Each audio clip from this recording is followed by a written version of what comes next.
breaking news এইবাৰ আমি টকা কম পাম মই বাকিত কাম কৰা ঠিকাদাৰ বিচাৰি আছো এই মন্তব্যৰে চৰ্চাত বিটিচিৰ প্ৰধান হাগ্ৰামা মহিলাৰী অসম চৰকাৰে দাখিল কৰা নতুন বাজেট সন্দৰ্ভত প্ৰতিক্ৰিয়া ব্যক্ত কৰি তেওঁ কয় এইবাৰ পূৰ্বতকৈ কম ধন লাভ হোৱাৰ সম্ভাৱনা আছে সেয়েহে উন্নয়নমূলক কাম-কাজ আগবঢ়াবলৈ বাকিত কাম কৰিবলৈ সন্মত হোৱা ঠিকাদাৰৰ সন্ধানত আছে বুলি মন্তব্য কৰে তেওঁ লগতে তেওঁ বাজেটত বিটিচি অঞ্চলৰ বাবে অধিক গুৰুত্ব আৰু উন্নয়নমূলক আঁচনিৰ আশা প্ৰকাশ কৰে এই বিষয়ত অধিক আপডেটৰ বাবে আমাৰ লগত সংযুক্ত হৈ থাকক ৰিপৰ্ট এক্সম প্ৰাইম অসম চৰকাৰৰ বাজেটটো মই কম আমি যিমান দূৰ জানো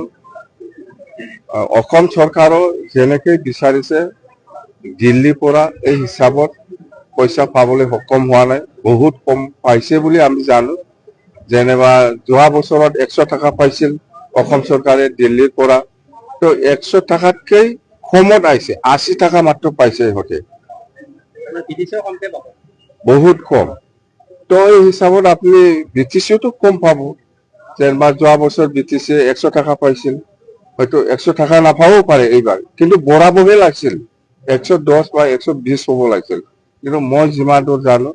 গভৰ্ণমেণ্ট অফ ইণ্ডিয়াৰ পৰা অসম চৰকাৰে যেনেকৈ পাইছে প্ৰপৰ্চনেট পাব লাগে এই হিচাপত পোৱা নাই কম পাব কম পাইছে বুলি জানো বিটিচিও মই আশা কৰা নাই ভাল বাজেট হ'ব বুলি দেন হওক আমি কম হলেও এটুটি আমি